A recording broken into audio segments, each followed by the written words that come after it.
Ang tag sa kakahilwayan, nagasugod pirmi sa kaisog.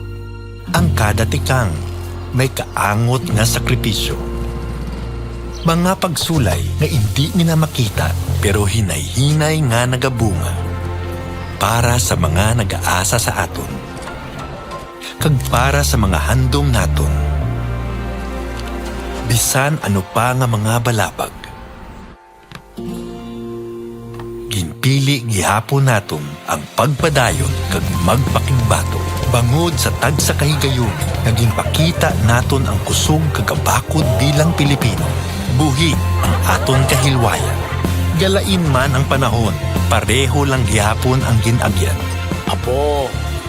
Kayang ginpakigbato sang una, Cheers ako! ginasaulog naton subong para sa ginpangabudlayan nga kahilwayan. Tanduay,